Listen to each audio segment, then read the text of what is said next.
Hello everyone, welcome to my channel. Please subscribe and hit the bell icon. GH spoilers Wednesday, April 17. Brooklyn and Chase's money discussion. Laura and Anna's realization, Cyrus in agreement. General Hospital, GH. Spoilers and updates for Wednesday, April 17. T's money discussions, realizations and agreements. Brooklyn Quartermain, Amanda Seton, and Harrison Chase, Josh Swickard, discuss money. Laura Collins, Jenny Francis, and Anna Devane, Finola Hughes, realize something, and Cyrus Reynolds, Jeff Kober, in agreement. After Chase revealed he sold his truck so he and Brooklyn could go to Florence, Italy for their honeymoon, she was a little uncomfortable. Now they discuss money matters over a meal in a restaurant, and she tells him she appreciates the offer.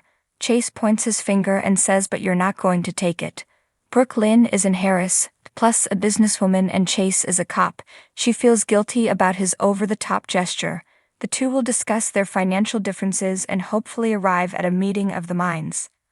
Elsewhere, Hamilton Finn, Michael Easton, and Alexis Davis, Nancy Lee Grahn, support each other, and he says, "We don't think we're worth saving, we don't even try." It sounds like they're talking about his ailing father, Gregory Chase, Gregory Harrison, and perhaps Finn thinks he's not trying hard enough for a miracle cure. Gregory just had a checkup with TJ Ashford, Taj Bello, and admitted he wasn't taking his medicines correctly. Perhaps Finn has seen this and fears his dad doesn't think he's worth saving.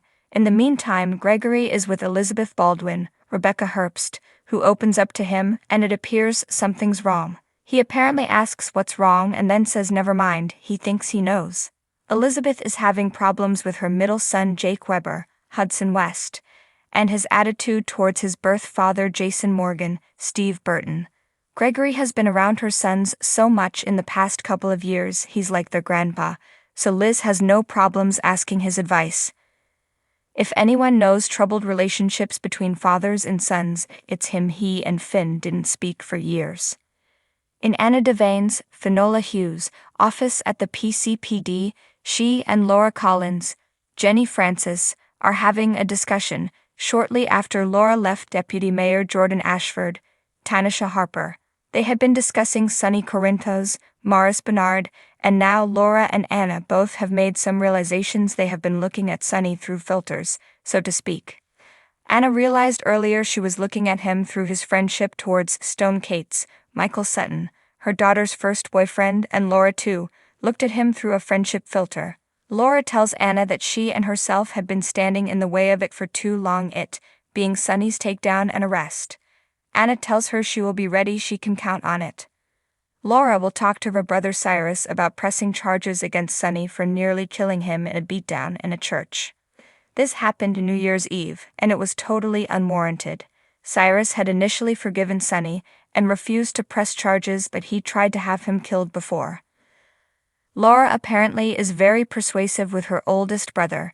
Cyrus says he holds Sonny's fate in his hands. Be sure to catch up on everything happening with GH right now. Come back here often for General Hospital spoilers, news, and updates. In the bustling world of Port Charles, secrets swirl like eddies in a river, and on this particular Wednesday, the currents of intrigue were particularly strong. From the Quartermain mansion to the depths of the PCPD, tensions simmered, ready to boil over at the slightest provocation. At the Quartermain mansion, Brooklyn found herself embroiled in a heated discussion with Chase. The air crackled with tension as they delved into the delicate topic of money. Brooklyn, never one to shy away from confrontation, stood her ground, her voice rising with each impassioned word. "We can't keep ignoring this, Chase," she insisted, her hands gesturing wildly. "We need to figure out a plan, and we need to do it now." Chase, usually cool and collected, felt the weight of Brooklyn's words pressing down on him. He ran a hand through his hair, his brow furrowed in thought. "I know, Brooklyn," he replied, his tone tinged with frustration, "but it's not as simple as just coming up with a plan. We have to consider every option carefully." Their voices echoed off the walls of the mansion, bouncing back and forth like a tennis ball in a high-stakes match. As they continued to debate, it became clear that their relationship was at a crossroads, and the decisions they made in this moment would shape their future in ways they couldn't yet imagine. Meanwhile, in a quieter corner of Port Charles, Laura and Anna found themselves drawn together by a shared realization. They sat in Anna's living room, the soft glow of lamplight casting shadows across their faces as they spoke in hushed tones. "I can't shake the feeling that something big is about to happen," Laura murmured, her eyes reflecting the uncertainty that clouded her mind, "and I can't help but wonder if we're prepared for it." Anna nodded in agreement, her expression grave. "I've been feeling the same way," she admitted, her voice barely above a whisper. "There's a storm on the horizon, Laura, and I fear we're standing on the brink of something we can't control." Their words hung heavy in the air, a silent acknowledgement of the dangers that lurked just beyond the safety of their homes. But even in the face of uncertainty, Laura and Anna knew that they couldn't afford to back down. They were fighters through and through, and they would do whatever it took to protect the ones they loved. Meanwhile, at the PCPD, Cyrus Renault found himself in rare agreement with his adversaries. Standing in the interrogation room, his hands shackled behind his back, he locked eyes with Jordan and Curtis, his gaze steely and unyielding. "You may not trust me, Detective Ashford," Cyrus began, his voice smooth as silk. "But we both know that we have a common enemy, and if we're going to stand any chance of defeating them, we need to work together." Jordan and Curtis exchanged a wary glance, the tension between them palpable.